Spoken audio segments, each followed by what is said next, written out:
전체로 만나는 중창팀 다르네요. 확실히 더 파워풀하고 너무 감사합니다. 우리가 넘어져도 주님의 사랑은 변하지 않고 우리를 붙들고 세워 주실 줄 믿습니다. 우리 너무 귀한 찬양 준비해 주신 우리 찬양팀 위해서 한 번 더 격려했으면 좋겠습니다. 네, 감사합니다. 네, 오늘 우리에게 주신 말씀 보겠습니다. 신약성경 빌립보서 3장 12절로 16절까지의 말씀입니다. 신약성경 320면에 나와 있습니다.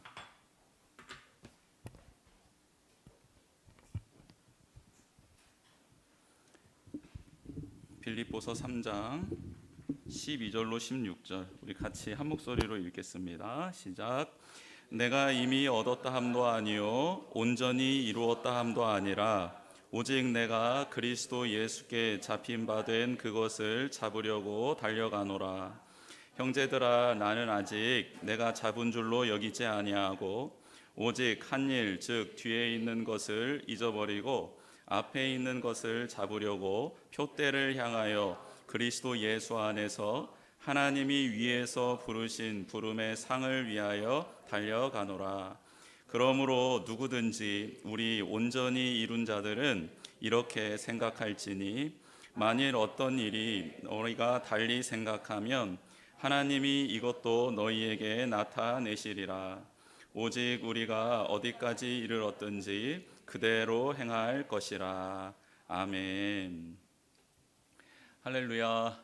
네, 이번 주에는 추석 명절이 있네요. 이렇게 다들 어디 갔다가 오시거나 또 많은 사람들이 이렇게 모일 텐데 좋은 시간들이 되었으면 좋겠습니다. 그걸 위해서 오늘 예배를 드리는 거예요. 왜냐하면 하나님의 은혜, 하나님의 사랑이 없이 누군가를 만나면 큰일 납니다. 이렇게 막 트러블이 생기고 이렇게 막 큰일 나요. 그래서 오늘 우리의 마음 심령을 그 하나님의 은혜로 또 하나님의 사랑으로 촉촉히 다 적셔서 그렇게 하나님의 사람들 또 예비하신 우리 가족들을 만나면서 복된 자리가 되기를 축복합니다. 마음이 흔들릴 때라는 책에서 이런 내용을 봤습니다. 저자는 믿음이 성장하는 데 있어서 방해되는 요소가 있다. 그리고 그 요소들을 가만 봤더니 다음에 4가지로 정리가 되더라 라면서 글을 씁니다. 근데 저도 그 내용에 좀 동의를 했어요. 첫 번째는 무엇이 우리의 믿음을 이렇게 믿음이 성장하는 것을 저해하는가, 방해하는가. 첫 번째는 문화적 잡음입니다. 문화적 잡음. 두 번째는 영양 부족입니다.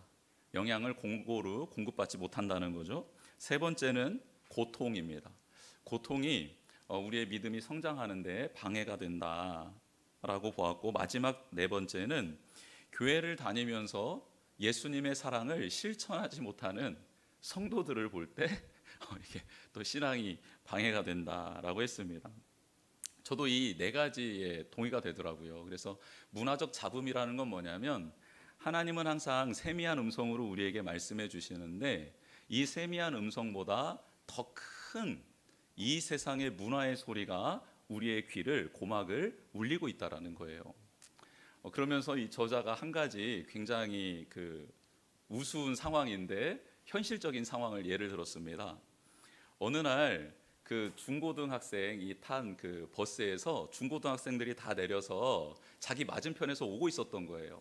이 저자는 이제 그들을 향해 걸어가고 있었고, 그런데 모두가 다 핸드폰을 보면서 걸어오고 있다라는 거예요. 한 40여 명 되는 그 아이들이 핸드폰을 보면서 누구는 음악을 듣고 누구는 동영상을 보고 누구는 게임을 하고 누구는 SNS를 하면서 걸어오더라는 거예요. 그래서 자신을 못 보고 막 걸어오길래 자기가 피했다는 겁니다.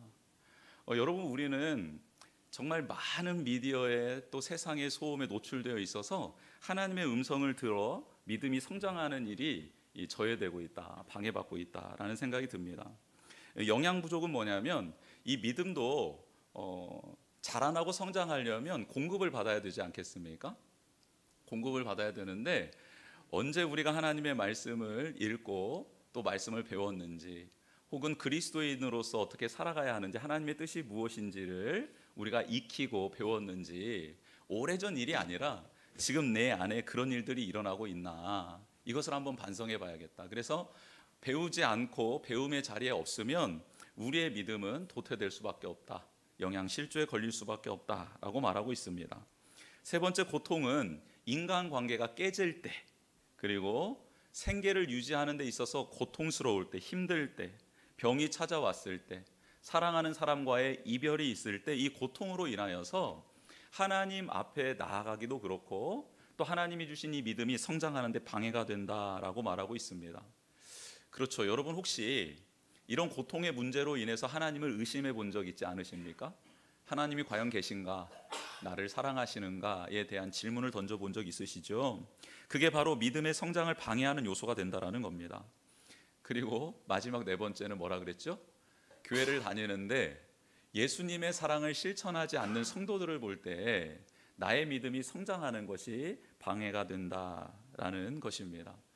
근데 누군가가 나에게 방해를 줄 수 있지만 내가 그 누군가의 또 장애물이 될 수 있다라는 생각도 해보게 되었습니다. 여러분이 네 가지의 요소들 가운데 어떤 것이 우리 성도님들에게는 믿음의 성장을 방해하는 요소 중에 가장 많은 점수를 줄 수 있겠습니까? 세미한 하나님의 음성보다 더 요란하고 시끄러운 세상의 소리에 혹시 묻혀 계시진 않나요? 믿음이 유지되기 위해서 꼭 필요한 영양분인 배움과 익힘, 묵상과 간절히 하나님을 찾는 기도의 시간, 이 영양소들이 제대로 공급되어지고 있지는 않은지 그것을 한번 점검해 보셨으면 좋겠고, 또 고통스러운 일을 만났을 때 하나님의 존재 자체가 부인되고 의심하게 될 텐데 그런 일이 혹 나의 믿음의 성장을 지금 방해하고 있는 것은 아닌지 뒤돌아보았으면 좋겠습니다. 저도 이 네 가지 요소를 가지고 저의 신앙생활을 이렇게 비추어 봤을 때 가장 최근에는 믿음의 길을 같이 걸었던 동역자의 신실하지 못함, 또 하나님의 사람답지 못한 행위를 통해서 큰 시험을 또 위기를 당한 적이 있었습니다. 그리고 가장 많은 위기는 어디에서부터 왔냐면 영양 부족에서부터 왔다라는 것을 저는 스스로 좀 고백하게 되었어요. 내가 다른 이런저런 요소들 말고 내가 적극적으로 할 수 있는 일, 영양분을 섭취하는 이 일에 게을렀을 때 믿음이 성장하지 않고 도태되고 있다라는 것을 깨닫게 되었습니다. 그래서 저는 이제 영양 섭취를 잘하려고 합니다. 저의 영혼에 영양을 좀 듬뿍 주려고 해요. 그래서 목사가 가장 범하기 쉬운 게 뭐냐면 하나님의 말씀을 그대로 읽지 않고 설교를 하기 위해, 무언가를 가르치기 위해, 나누기 위해 말씀을 볼 때가 참 많이 있습니다. 그런데 이렇게 말씀을 보면 저에게는 한 가지의 유익도 없어요. 왜냐하면 하나님과 긴밀한 1:1의 만남이 아니라 하나님의 말씀을 통해 내가 해야 될 사역을 생각하고 있기 때문이죠. 순수하지 않다라는 거예요. 그래서 제가 하나님의 말씀을 볼 때는 그 모든 것을 떠나서 하나님 말씀 앞에 서는 훈련을 해야겠다라고 다짐하는 시간을 갖게 되었습니다. 여러분, 하나님께서는 우리에게 믿음을 선물로 주셨어요. 그렇죠? 다 믿음이 있죠. 근데 이 믿음 선물로 주시기 위해서 하나님이 치렀던 대가는 엄청났습니다. 당신의 아들 예수 그리스도를 십자가에서 죽고 죽이고 그 생명의 핏값으로 우리를 건져주셨기 때문입니다. 예수 그리스도를 나의 주인, 나의 구원자로 모셔드린 사람들은 그래서 새로운 관계가 이제 형성이 되는 거죠. 하나님은 아버지로, 우리는 하나님의 자녀로서의 새로운 관계가 형성되는 것입니다.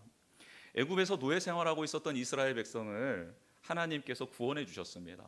그 구원해 주셔서 그들을 시내산 앞에 세워두고 하나님께서 하셨던 말씀이 뭡니까? 이제는 너희는 애굽의 노예가 아니라 나의 백성이 될 것이다.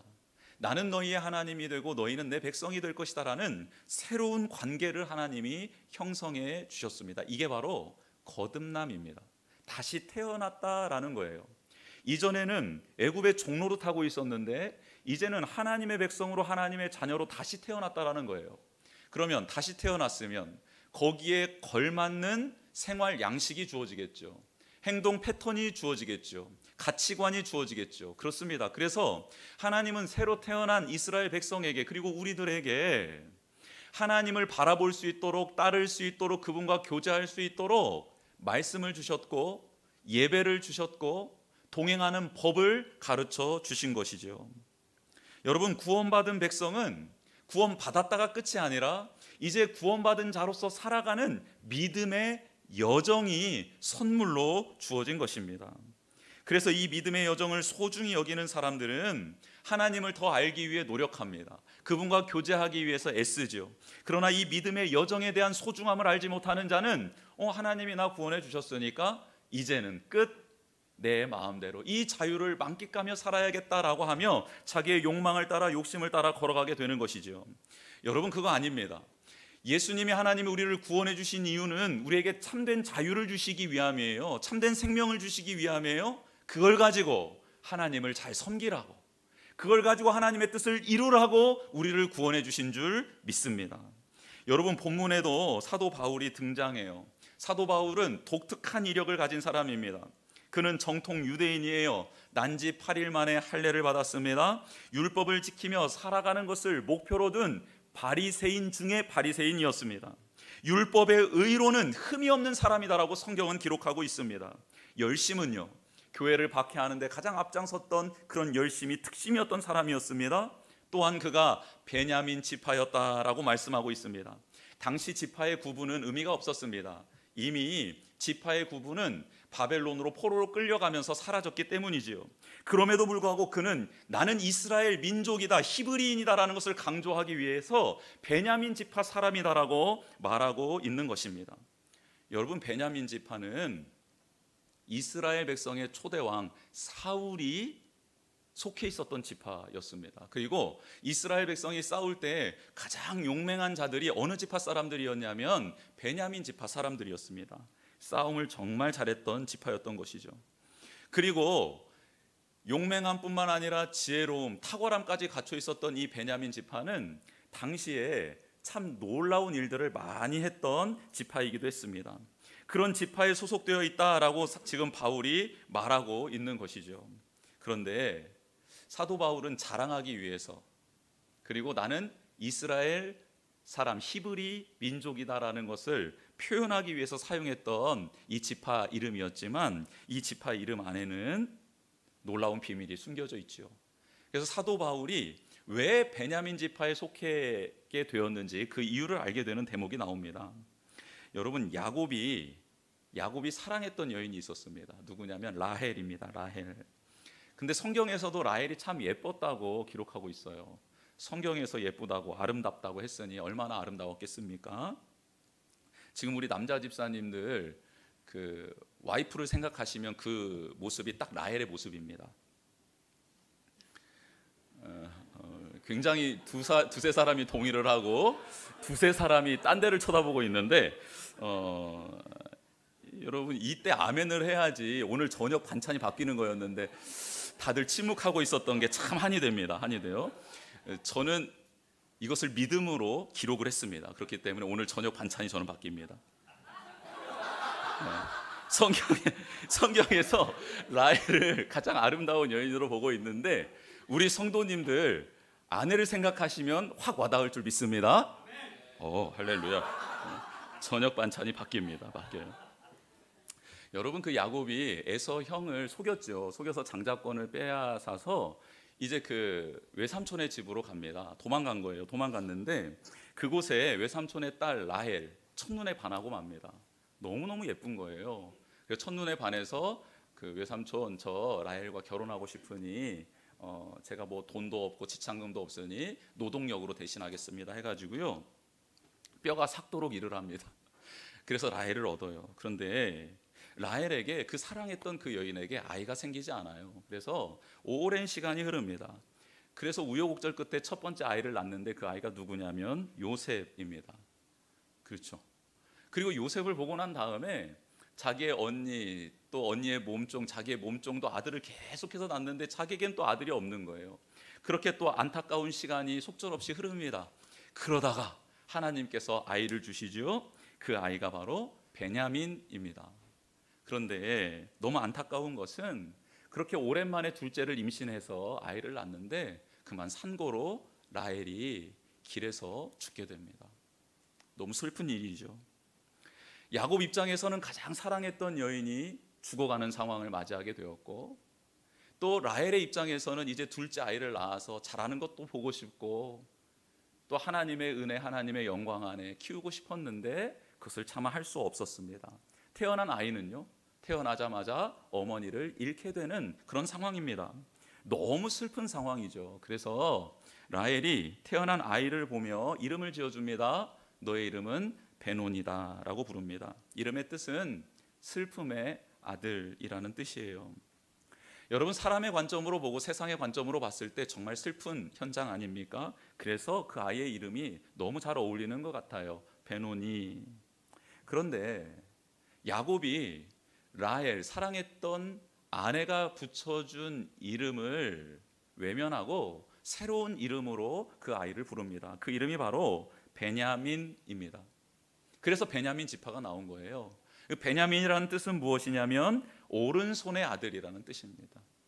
아무리 절망적인 상황, 슬픔의 상황일지라도 하나님이 너를 붙들어 주시면, 하나님이 너를 지켜주시고 너를 인도해 주시면, 비록 엄마 그 품 안에서 자라나지는 못할지라도, 그리고 슬픔 가운데 태어났을지라도 너의 삶은 하나님의 영광을 드러낼 수 있을 것이다 라고 아버지였던 야곱이 그 태어난 아들의 이름을 베냐민으로 지어줍니다.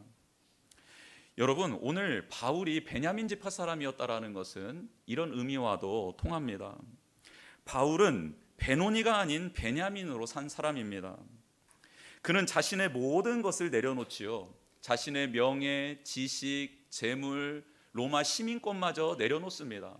그리고 많은 사람들이 세상의 관점으로 봤을 때 험난한 길을 걸어갑니다. 사람들은 이렇게 말하죠. 야, 너는 명예도 얻을 수 있었고 권력도 얻을 수 있었는데 왜 그 모든 것들을 내려놓고 그 험한 길을 가니? 이해가 안 된다. 너의 상황을 보니 슬픔 그 자체다. 외로움 그 자체다. 망했다, 망했어 너는. 이렇게 세상 사람들이 말하고 있는 것입니다. 그도 그럴 것이, 정말 사도 바울은 험난한 길을 걸었고 매도 많이 맞고 파손도 당하고 굶주림에 허덕이고 그렇게 만신창이가 되어서 복음을 전했기 때문입니다. 그렇다고 그를 하나님이 단번에 구해주시고 그에게 삶을 윤택하게 하기 위해서 모든 것을 공급해 주셨냐? 그렇지도 않습니다. 그런 삶을 계속 걸어가고 있었던 거예요. 세상으로 봤을 때 사도 바울의 삶은 베논이었습니다. 슬픔의 사람이었던 것이죠. 그러나 그는 고백합니다. 아니다. 지금 너희들이 보지는 못하지만 하나님이 의로운 오른손으로 나를 붙들고 있다. 내가 고난당하는 것 같지만 이 고난 속에도 하나님이 나를 지금 지켜주고 계신다. 완전히 죽지 않도록 나를 보호해 주시고 지켜주고 계신다. 너희들은 볼 수 없지만 나는 보고 있고 나는 고백할 수 있다. 나는 니들이 말하는 베노니가 아니라 베냐민이다 라고 말하고 있습니다. 그가 이렇게 완전히 새로운 가치관으로 살아갈 수 있었던 일, 거룩한 사건이 있었지요. 그건 바로 그리스도인들을 잡아 넣기 위해서 다메섹으로 가던 도중에 부활하신 예수님을 만난 사건입니다. 여러분, 이 사건 잊을 수 없는 사건이고, 이 사건을 통해 사도 바울은 완전히 생각이, 삶이 변화되지 않았습니까? 이 놀라운 사건 중에 사도 바울은 기도했다라고 말합니다. 왜냐하면 기도할 수밖에 없었어요. 그동안 하나님만을 유일신으로 섬기고 있었는데 예수 그리스도라는 사람이 이 땅에 와서 자기가 하나님이라고 말하니 이 사람은 이단이다 해서 그를 따르는 사람을 죽이기 위해서 열심을 내었던 게 사도 바울이었기 때문입니다. 그런데 부활하신 예수님이 나타나서 나는 하나님의 말씀에 약속된 메시아다라고 정확히 말해준 거예요. 그래서 사도 바울이 그 빛 안에서 눈이 멀어서 한 마을로 들어가, 직가라는 곳에 들어가서 한 집안에 머뭅니다. 근데 눈이 안 보이는데 식음도 이제 끊어버립니다. 그래서 집중해서 기도를 합니다. 무슨 기도를 하냐면, 하나님, 제가 믿었던 하나님, 그리고 제가 말씀 속에서 읽었던 그 메시아가 정말 예수 그리스도 맞습니까? 이분이, 부활하신 분이 나를 만나주시고 당신에 대해서 소개해 주셨는데 이게 정말 맞습니까? 라고 끊임없이 물었던 것이죠. 그렇게 기도 중에 하나님은 그에게 한 가지 환상을 보여주십니다. 아나니아라는 사람이 너한테 와서 너에게 안수할 때 너의 눈이 밝아지고 너는 새로운 삶을 살게 될 것이다 였습니다. 말씀 그대로 아나니아가 와서 정말 안수해 주자 눈이 띄어졌고, 그리고 아나니아를 통해 그가 앞으로 어떻게 살아가야 될지의 사명의 말씀을 받게 됩니다. 그런데 그 내용이 오늘 본문에도 기록되어져 있습니다. 12절입니다. 내가 이미 얻었다 함도 아니요 온전히 이루었다 함도 아니라 라는 말씀입니다. 여러분이 놀라운 사건을 경험했다면 사도 바울은 이제 하나님께 인쳐진 사람 확실하지 않습니까? 부활하신 예수 그리스도를 만났는데요, 그러면 구원이 확정되었고 확인되었는데 그렇게 모진 삶을 살 필요가 있었을까요? 하나님의 말씀에 순종하는 삶을 살 필요가 있었을까요? 거룩한 흔적을 가지고 있는데요, 누구도 부인할 수 없는 흔적을 가지고 있는데요, 아니 사도 바울이 원했던 것도 아니라 하나님이 직접 찾아오신 거룩한 은혜, 기적을 맛보았는데 거기에 안주하며 살아가도 괜찮은 것 아닙니까? 그런데 오늘 사도 바울은 빌립보 성도들에게 뭐라고 말하고 있습니까? 나는 이미 얻었다 함도 아니고 온전히 이루었다 함도 아니다. 나는 너희들이 경험하지 못했던 거룩한 흔적을 가지고 있음에도 불구하고 나는 그게 구원의 완성이 아니라, 믿음의 완성이 아니라 시작에 불과하다고 너희들에게 말할 수 있다라고 그는 사랑하는 빌립보 성도들에게 말하고 있는 것입니다. 여러분, 우리도 잊지 못할 순간들 있지 않습니까? 저도 신대원에 이제 들어가게 되면서 신대원 이제 그 OT가 있었습니다. 오리엔테이션 시간이 있었는데, 그때 이제 입학을 하기 전에 너희들 이제 입학하게 될 텐데 성만찬을 해야 된다라고 이제 교수님들이 성만찬을 해주실 때 그때 뜨거운 경험이 있었습니다. 예수님을 만났죠. 인격적으로 만난 귀한 시간이었습니다. 근데 제가 하나님이 나 찾아와 주셨구나, 이제 됐다 하면서 수업도 대충 들고 사역도 대충 하고 기도도 하지 않고 말씀도 보지 않았다면 그게 과연 하나님이 저를 만나 주신 이유에, 목적에 합한 삶을 사는 것일까요? 그렇지 않다라고 생각합니다. 우리 성도님들도 지금 예수님을 만난 흔적들이 있을 거예요. 잊지 못할 거룩한 흔적들이 있을 것입니다. 그런데 그것이 다인 것 마냥 그때에 취해 있거나 그 자리에 머물러 있어서는 안 된다라고 말씀하시는 거예요. 그게 시작이고, 그때 만나셨던 그 하나님이 지금도 함께 하시고 앞으로도 우리 성도님들을 이끌어 가기를, 그리고 새로운 관계로, 더 친밀한 관계로 세워나가기를 원하고 계신다라는 것을 잊지 않으셨으면 좋겠습니다. 중요한 순간은요, 감격적인 만남 이후에 찾아옵니다. 어떤 사람은 그 만남을 기점으로 더 예수님과 하나님과 친밀한 관계를 맺기 위해 최선을 다하며 살아가는 것이죠. 한날 베드로가 예수님과 함께 높은 산을 올라갔습니다. 근데 그 산에서 예수님이 변하는 모습을 보게 된 거예요. 예수님의 옷이 휘어지고 그 빛나는 광채가 눈을 뜰 수 없도록, 차마 바라볼 수 없을 정도로 예수님의 모습이 변한 겁니다. 그때 베드로가 예수님 주변에 선 모세와 엘리야도 보게 되고요, 그래서 그 세 분을 위해서 초막을 짓고 이 산에 머물렀으면 좋겠다라고 예수님께 건의를 드립니다. 그때 예수님 말씀하시지요, 이 영광스러운 장면을 내가 죽고 부활하기 전까지는 아무에게도 말하지 말고, 그리고 이 자리는 너희들이 머물러야 될 자리가 아니라 여기에 보았던 영광을 기억하며 너희가 애써 힘써 하나님을 따라 살아가는 삶의 자리로 내려가야 된다라고 말씀해 주십니다. 그래서 예수님 베드로와 함께 산 밑으로 내려와서 치열한 영적 전투를 다시 감행하시고 또 제자들을 가르치시며 십자가의 길을 묵묵히 걸어가시지요. 여러분, 우리는 구원받았다라고 만족하며 살아가고 있습니까? 아니면 이 구원을 주신 하나님 앞에 더 감사하며 이 구원을 주신 하나님의 뜻을 따라 살아가기 위해서 노력하며 애쓰고 계십니까? 사도 바울은 자신이 그리스도 안에 거하고 있고 그리스도에게 붙들리긴 했지만 나는 온전히 이루었다 함도 아니고, 그리고 나는 완성되었다 함이 아니라 그 예수 그리스도께서 주신 사명, 그 구원을 이루기 위하여 달려가고 있다라고 말하고 있습니다. 사랑하는 성도 여러분, 우리는 멈춰져 있는 게 아닙니다. 믿음이라는 이 단어는 명사가 아니라 동사입니다. 우리는 계속해서 움직여가고 있는 상태이고 살아계신 하나님과 관계 맺으며 살아가는 존재라는 사실 잊지 않기를 주님의 이름으로 축복합니다. 그러며 사도 바울이 이렇게 말하죠. 한 일 즉 뒤에 있는 것은 잊어버리고 앞에 있는 것을 잡으려고 나는 달려간다. 뒤에 있는 거 기억하지 않겠다라는 거예요. 여러분, 사도 바울이 기억하고 싶지 않았던 일이 두 가지가 있습니다. 첫 번째는 뭐죠? 예수님을 믿는 자들을 핍박하고 그들을 옥에 가두고 죽였던 일들입니다.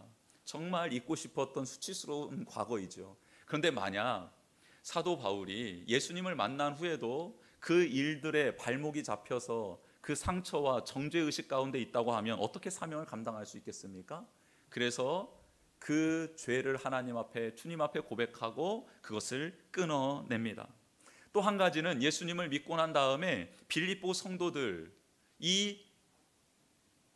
성도들과 관계를 맺고 지금 감옥에서 빌립보 성도들에게 편지를 쓰고 있는 이제까지 달려오면서 하나님 앞에 행했던 귀한 일들도 있습니다. 근데 그게 자기 의와 자기의 교만함이 되지 않도록 그 일들도 계속 이 모든 일은 하나님의 은혜로 한 것입니다라고 끊어내고 있는 중입니다. 즉 그가 했던 일, 하나님 앞에 죄를 지었던 일과 또 하나님의 이름으로 행했던 모든 일들을 하나하나 잘 정리하고 있는 모습을 오늘 우리에게 보여주고 있는 것이죠.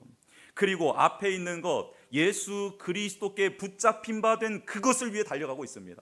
예수님이 사도 바울을 붙들어 주시면서 확인시켜 주셨던 게 있죠. 첫 번째, 나는 메시아다. 두 번째, 나는 너의 죄를 사하기 위해 죽었다. 세 번째, 나를 믿는 자는 구원받는다. 네 번째, 내가 너에게 사명을 주겠으니 나의 힘과 능력으로 그 사명 감당해라. 이 확실한 네 가지를 사도 바울은 붙들고 있었던 겁니다. 그래, 예수님은 메시아 맞아. 예수님이 나의 죄를 위해서 십자가에서 죽으셨어. 그리고 예수님을 믿으면 구원받고 하나님 나라 들어갈 수 있지. 그리고 예수 믿은 나에게 하나님 사명 주셨지. 이 사명 이루는 것, 이거 확실한 것, 이거 붙잡기 위해 내가 끊임없이 나아가야지.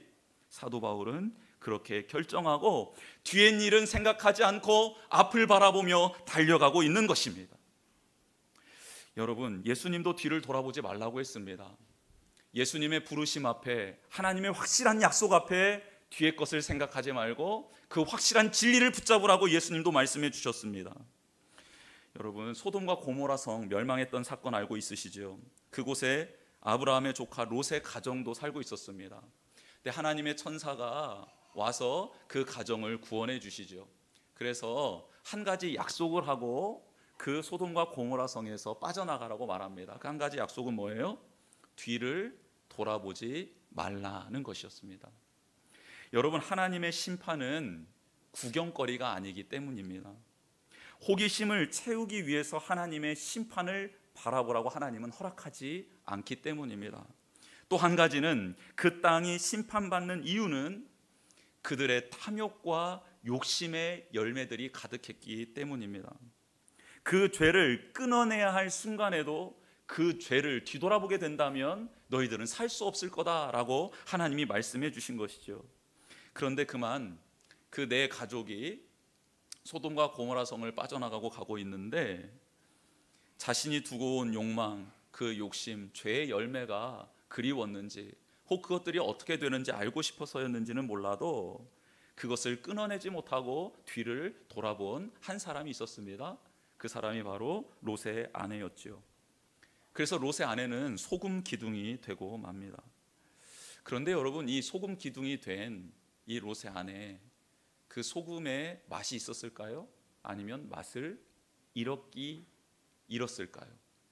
저는 말씀을 묵상하는 중에 소금의 맛을 잃은 소금 기둥이었겠다라는 생각이 들었습니다.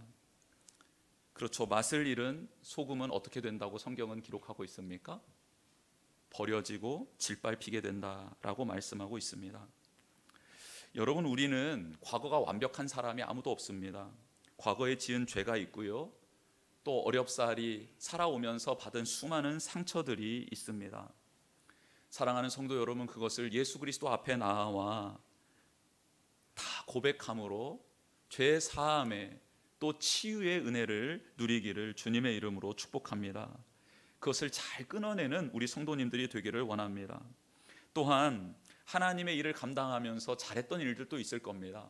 그런데 그것은 나의 힘으로 된 게 아니라 하나님의 은혜로 된 것인 줄 믿습니다. 그래서 그게 나의 의가 되지 않도록, 나의 교만이 되지 않도록 잘 정리해내는 우리 모두가 되기를 또한 주님의 이름으로 축복합니다. 앞에 있는 것들을 잡는다는 것은 그렇게 하나님의 말씀 따라 살아가는 것을 의미합니다.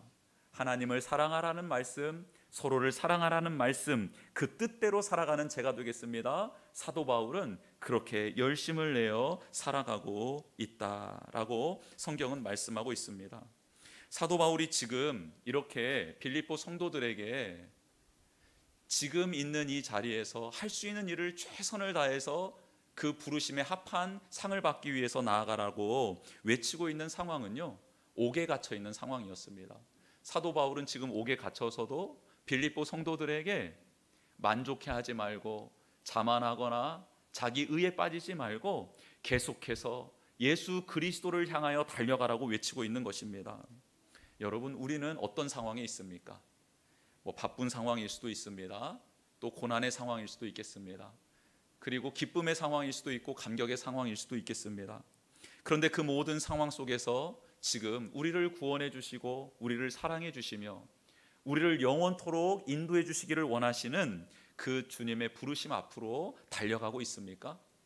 우리는 그렇게 믿음의 여정, 멈출 수 없는 믿음의 여정에 부름받은 존재들입니다.